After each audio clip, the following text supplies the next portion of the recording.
आज तो काफी बढ़िया बढ़िया नाश्ता बना है, क्या बात है। लेकिन एक चीज की कमी लग रही है। मैं भी वही देख रही हूँ, अभी तक डाइनिंग टेबल पर आम नहीं आए। शांति, ओ शांति, आम कहाँ है? बिना आम के हम नाश्ता कैसे करें? ये क्या माँ, अभी तक डाइनिंग टेबल पर आम नहीं आए, मुझे ऑफिस के लिए लेट हो रहा है।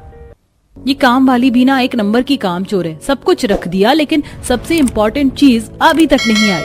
शांति, ओ शांति, अरे सुन रही हो? आजकल के तो नौकरों में भी घमंड आ गया है, एक बार बुलाने पर तो सुनते ही नहीं है। इस विमला ने मुझे किस घर में फंसा दिया? तभी मैं सोचूं कि इतनी अच्छी तनख्वाह देने पर भी क्यों विमला ने यहाँ से काम छोड़ कर गई। पूरा दिन तो ये लोग बस आम आम करते रहते हैं। यहाँ काम करने के लिए आई थी या आम काटने के लिए? नौकरानी शांति जल्दी से प्लेट भरकर आम काटती है और डाइनिंग टेबल पर लगा देती है। और अब सभी चाय नाश्ते के साथ आम खाते हुए अपना सुबह का ब्रेकफास्ट करते हैं। बिना आम के तो मैं सुबह की चाय तक नहीं सोच सकती। माँ, आज के आम कितने ज्यादा मीठे हैं ना। वो तो है बेटा, अपने बगीचे के जो है। इस साल हमने आम के बगीचे में काफी पैसे लगाए, तभी तो इतने मीठे आम मिले। अच्छा, तुम लोग शाम को 8 बजे तक तैयार हो जाना। याद है ना, आज हम मिथिलेश भाई साहब के बेटे की शादी में जा रहे हैं। लेकिन उनका बेटा तो सिर्फ 22 साल का है, वो अपने बेटे की इतनी जल्दी शादी क्यों कर रहे हैं? आज के समय में 22-23 की उम्र में ही शादी कर लो तो ठीक है, वरना जैसे जैसे उम्र बढ़ती है वैसे वैसे अच्छे रिश्ते मिलने भी कम हो जाते हैं। हो गए हैं तो पापा, मैंने पंडित जी को कह रखा है कि इसके लिए एक अच्छी लड़की का रिश्ता देखें। आज के जमाने में अच्छी लड़कियों का रिश्ता आसानी से कहाँ मिलते हैं। अरे माँ, वो शुक्ला जी है ना, उनके भी तो बेटी थी, क्या नाम था उसका? हाँ, राधिका। और पता है, उनका भी खुद का आम का बगीचा है। लेकिन राधिका का कुछ समय पहले ही रिश्ता तय हो गया और सुना है उसके माँ बाप दहेज में अपनी बेटी को आम का बगीचा दे रहे हैं। काश राधिका का रिश्ता हमारे विराज से लगता तो हमारे पास 2-2 आम के बगीचे होते। आम खाने के कौन शौकीन नहीं होता। गर्मी का सीजन शुरू होते ही हर किसी के घर में आम आने शुरू हो जाते हैं। लेकिन जहां हर कोई दिन में 1 बार या कभी कभी दिन में 2 बार आम खाता, तो वहीं मिश्रा परिवार दिन में नाश्ते, दोपहर के खाने, यहाँ तक कि रात के खाने में भी आम खाते। बिना आम खाए ना ही इनकी सुबह होती और ना ही इनकी रात। ऐसे ही समय गुजरता है और आज विराज के लिए उर्वशी नाम की लड़की का रिश्ता आता है और आज ये सब उर्वशी के घर जाते हैं। बहन जी, अब से हमारी बेटी आपकी बहू हुई। अब बस ये बता दीजिए कि लेन देन का क्या करना है। हमारा जो भी है हमारी बेटी का ही है। भगवान की कृपा से हमारे पास सब कुछ है, हमें दहेज में कुछ भी नहीं चाहिए। बस अगर आपको कुछ देने का मन हो तो 5-6 आम की पेटी भिजवा दीजिएगा। सोमवती की बात सुन सभी लोग हंसने लगते हैं। समय गुजरता है और विराज उर्वशी की शादी हो जाती है। सोमवती की बात का मान रखते हुए कैलाश अपनी बेटी के दहेज में 10 पेटी आम भिजवाता है, जिसे देख सभी घर वाले काफी खुश होते हैं। ऐसे ही शादी के 1-2 दिन गुजरते हैं और आज उर्वशी की पहली रसोई की रस्म होती है। उर्वशी बहू, ज्यादा कुछ बनाने की जरूरत नहीं है, एक काम करो, रोटी और जीरे वाले चावल बना लेना। लेकिन माँ जी, सब्जी क्या बनाऊं? सोच रही हूँ पनीर और मशरूम की सब्जी बना लूं। क्यों इतनी गर्मी में इतनी मेहनत करनी? गर्मी का मौसम है, खाने के साथ हमें आम अच्छे लगते हैं। तू रोटी और चावल बना ले और सबके लिए 2-2 के हिसाब से आम काट कर ले आइयो। अपनी सास के कहे मुताबिक उर्वशी चावल रोटी बनाकर सबके लिए ले आती है और पूरा परिवार आम के साथ रोटी और चावल खाता है। उर्वशी जानती थी कि गर्मी में ज्यादातर लोग खाने के साथ आम खाते हैं, इसलिए उसे ये सब अजीब नहीं लगता। वहीं रात में भी उर्वशी को सब्जी बनाने की जरूरत नहीं पड़ती और सब आम ही खाते हैं। अगले दिन उर्वशी सबके लिए तरह तरह का नाश्ता बनाकर डाइनिंग टेबल पर रख देती है, जिसे देख, भाभी ये सब तो ठीक है लेकिन आम कहाँ है? अभी तक आपने आम नहीं काटे क्या? क्या आम? लेकिन नाश्ते में भला आम कौन खाता है? और वैसे भी मैंने आपके लिए बहुत कुछ बनाया है, पराठे, पोहा, सैंडविच, पास्ता। उर्वशी, सुबह का नाश्ता हो या रात का खाना, हम सबके साथ आम जरूर खाते हैं और तुम्हें इतना सब कुछ बनाने की भी कोई जरूरत नहीं थी। ब्रेड के साथ भी अगर तुम आम दे देती तो भी हम उसे भी खा लेते। अब जल्दी से आम लेकर आओ, हम सबको नाश्ता करके अपने अपने काम पर निकलना है।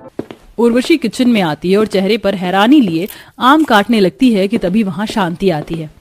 छोटी मालकिन, ज्यादा चौंकने की जरूरत नहीं है, ये लोग हर चीज के साथ सिर्फ आम खाते हैं। आपने फ्रिज खोलकर देखा, सब्जी के नाम पर एक मिर्च भी नहीं मिलेगी आपको। ये लोग आम के दीवाने हैं। जिस तरह लोगों को गांजे की लत लगती है ना, इन्हें आम की लग गई है। हर गर्मियों में इनका यही हाल होता है।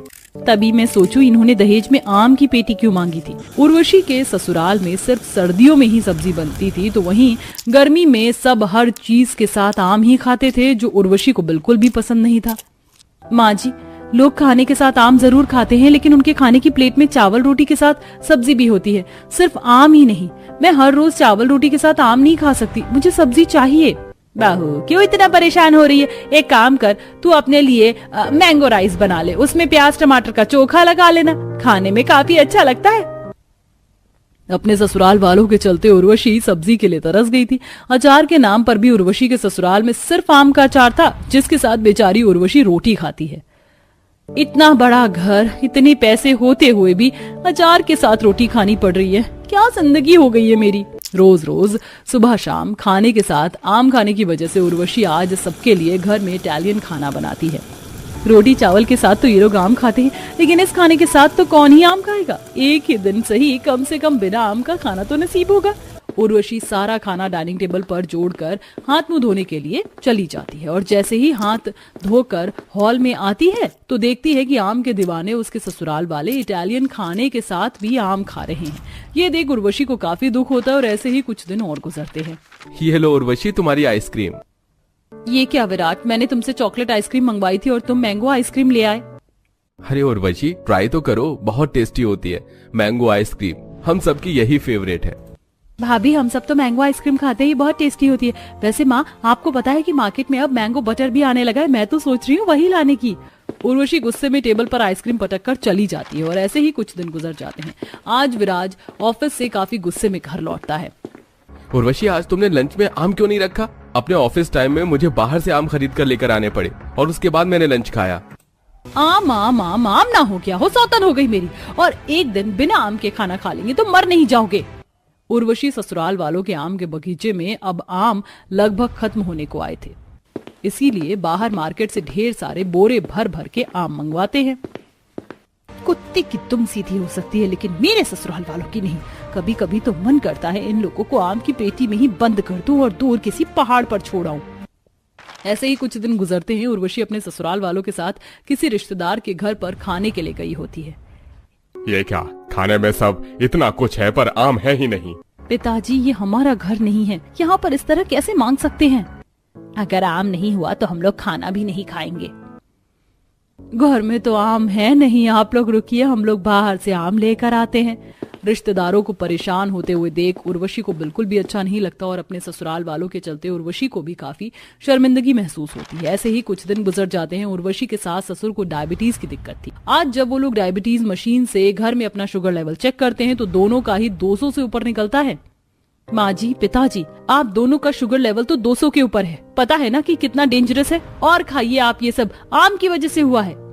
कुछ नहीं होता, हम इतने सालों से आम खा रहे, अभी तक तो हमें कुछ नहीं हुआ। आम खाने से शुगर नहीं बढ़ता है। आप लोगों को समझाना और बहस के सामने बीन बजाना दोनों एक जैसा ही है, जो करना है करिए। उर्वशी के सास ससुर की तबीयत कुछ दिनों से काफी खराब रहने लगती है, जिसके चलते दोनों फैमिली डॉक्टर से अपने कुछ टेस्ट करवाते हैं, और जब रिपोर्ट लेकर डॉक्टर घर पर आते हैं।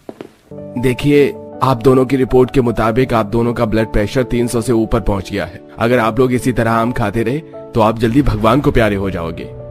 डॉक्टर साहब, मैंने तो इन लोगों को कितना समझाया, लेकिन ये तो बस सुबह शाम खाने के साथ आम ही खाना था। बिना आम खाए तो इनका गुजारा नहीं होता था। देख लिया मेरी बात ना मानने का नतीजा।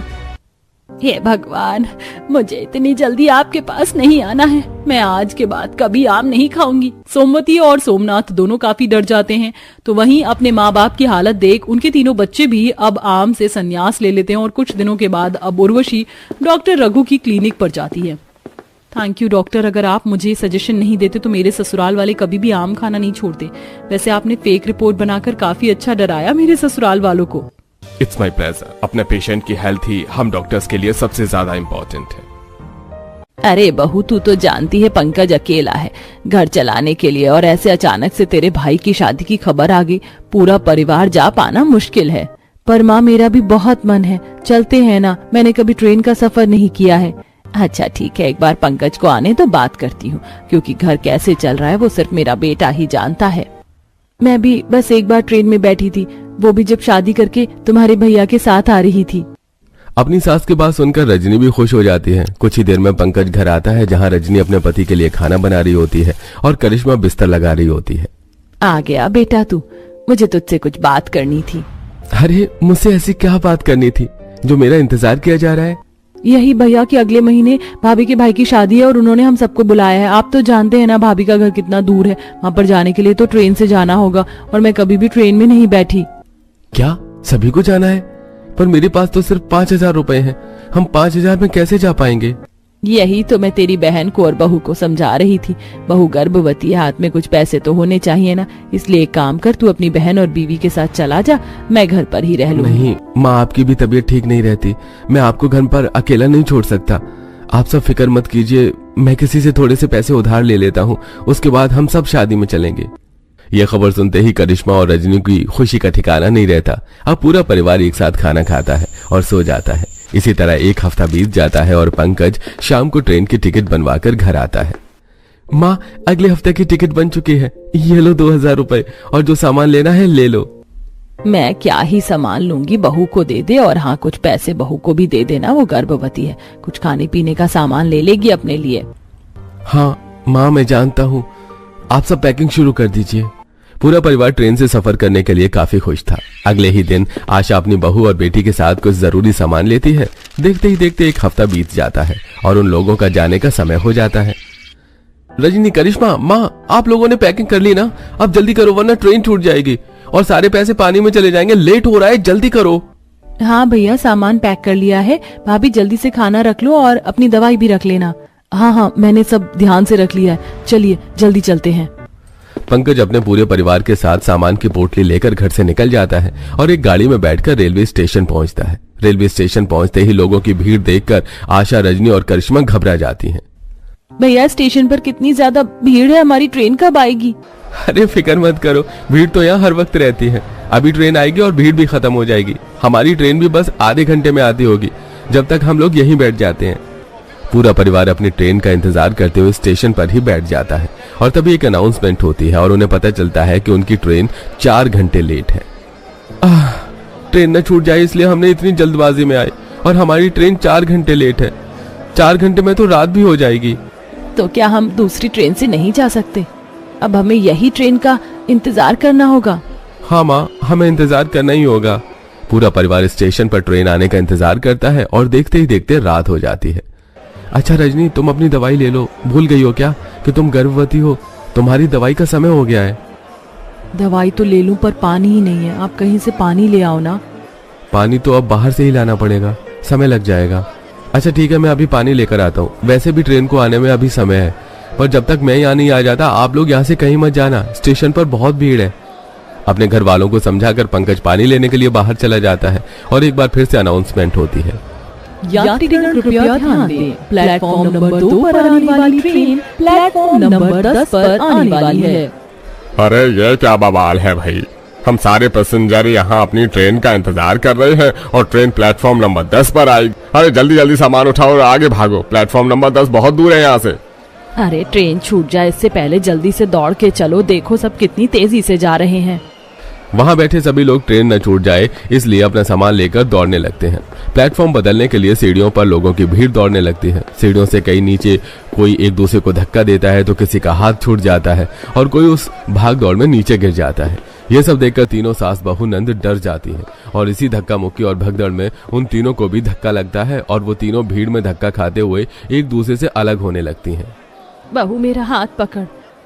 माँ जी कैसे पकड़ूं, यहाँ बहुत भीड़ है। माँ भाभी आप दोनों खुद को संभालो, जब तक भैया ना आ जाए हमें स्टेशन से बाहर नहीं जाना और ना ही अलग होना है। इस भीड़ में पूरा परिवार एक दूसरे से अलग हो जाता है और लोगों की भगदड़ और ज्यादा मच जाती है, जिसमें काफी लोगों को चोट लग जाती है और तभी वहां रेस्क्यू टीम आती है।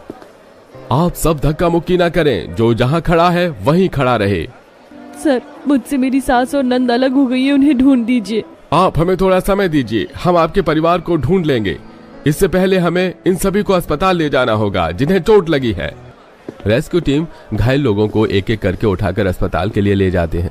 तो वहीं काफी सारे लोग जो अपने परिवार से बिछड़ गए थे वो इधर उधर रोते बिलखते हुए अपने परिवार को ढूंढ रहे होते हैं और इसी बीच आशा भी अपने परिवार से जुदा होकर परेशान हो जाती है।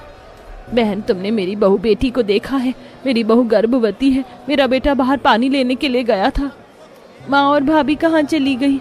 मैं आज से पहले कभी स्टेशन पर नहीं आई, भाभी तो गर्भवती है। भगवान मेरी भाभी की रक्षा करना। मैं यहाँ से कहाँ जाऊँ, मुझे तो कुछ समझ नहीं आ रहा। पूरा परिवार एक दूसरे से अलग होकर स्टेशन पर ही एक दूसरे को ढूंढ रहा होता है। तो वहीं जब पानी लेकर बाहर से पंकज स्टेशन पर आता है तो वो स्टेशन पर भगदड़ और रेस्क्यू टीम को देखकर परेशान हो जाता है और अपने परिवार को ढूंढता है और उसे कहीं भी उसका परिवार नहीं मिलता। ये क्या हो गया? मुझे अपने परिवार को छोड़कर जाना ही नहीं चाहिए था। ना मैं उन्हें छोड़कर जाता और ना ही वो लोग मुझसे जुदा होते। उन्हें तो कुछ पता भी नहीं है, पता नहीं कहाँ होंगे, कैसे हालात में होंगे, और मेरी बीवी तो गर्भवती है। हे भगवान, मेरे परिवार की रक्षा करना। अब परेशान पंकज अपने परिवार को स्टेशन पर ढूंढता है और लोगों से पूछता है, पर उसे उसका परिवार नहीं कर रहा होता है। तो वहीं पूरा परिवार भी पंकज जी नहीं आए और ना ही माँ जी और करिश्मा मुझे मिली है। कहीं ऐसा तो नहीं कि वो लोग इस भगदड़ में? नहीं नहीं नहीं, ऐसा नहीं हो सकता। मैं एक काम करती हूँ, यहाँ से अपने घर चली जाती हूँ। पर मैं अपने घर कैसे जाऊंगी? मुझे तो यहाँ से घर जाने का रास्ता भी नहीं पता। जहां पूरा परिवार पंकज के इंतजार में स्टेशन पर खड़ा होता है तो वहीं पंकज भी अपने परिवार को ढूंढने के लिए इधर उधर भाग रहा होता है। और कुछ देर बाद परिवार के न मिलने पर वो अनाउंसमेंट करवाने के लिए अनाउंसमेंट रूम में जाता है, जहां लंबी लाइन लगी होती है। अरे यहाँ कितनी लंबी लाइन लगी है, पता नहीं मेरा नंबर कब तक आएगा। कहीं ऐसा ना हो जब तक मेरा नंबर आए मेरा परिवार यहाँ से चला जाए। एक काम करता हूँ, आगे वाले भाई साहब को बोलकर चला जाता हूँ और जब मेरा नंबर आएगा तब तक मैं भी आ जाऊंगा। अब पंकज अपने आगे खड़े आदमी से बात करके अपने परिवार को ढूंढने के लिए बाहर जाता है, जहां वो देखता है कि उसकी माँ किसी से घर जाने का रास्ता पूछ रही है। भैया, मुझे सीतापुर गांव जाना है। मेरा परिवार इस स्टेशन के भगदड़ में मुझसे जुदा हो गया है। आप मुझे घर जाने का रास्ता बता दीजिए। माँ, आप यहाँ अकेली? करिश्मा और रजनी किधर है? अच्छा हुआ पंकज जो तू मुझे मिल गया। स्टेशन पर ऐसी भगदड़ मची कि मुझसे करिश्मा और रजनी दूर हो गई। मेरी बहू गर्भवती है, मुझे समझ नहीं आ रहा वो कैसी होगी। माँ, फिक्र मत करो, आप यहीं रहना, मैं अभी रजनी और करिश्मा को भी ढूंढ कर लाता हूँ। एक बार फिर पंकज अंदर जाता है और अंदर जाते हुए उसे करिश्मा मिलती है। अपने भाई को देखकर करिश्मा अपने भाई के गले लग जाती है, जिसके बाद पंकज करिश्मा को अपनी माँ के पास छोड़ देता है और अनाउंसमेंट करवाने के लिए जाता है। और अनाउंसमेंट सुनकर रजनी एक पुलिस वाले से कहती है, सर जी, ये अनाउंसमेंट मेरे लिए हो रही है। मेरे पति कह रहे ये अनाउंसमेंट, ये मुझे कहाँ आने को बोल रहे हैं। आप कृपया मुझे मेरे पति के पास छोड़ दीजिए। हाँ हाँ, क्यों नहीं, तो मेरे साथ चलो। पुलिस वाला रजनी को अपने साथ ले जाता है और आखिरकार रजनी भी अपने पति से मिल जाती है, जिसके बाद पंकज रजनी के साथ अपनी माँ बहन के पास आता है और पूरे परिवार के साथ अपने घर जाता है। और उस दिन पूरा परिवार पंकज से कहता है, अब हम इस भीड़ में ट्रेन से कभी भी कहीं नहीं जाएंगे। अगर कभी जाना भी हुआ तो बस से ही जाएंगे। उस दिन के बाद फिर कभी इतनी भीड़ में पंकज अपने पूरे परिवार के साथ कहीं जाने का नाम नहीं लेता।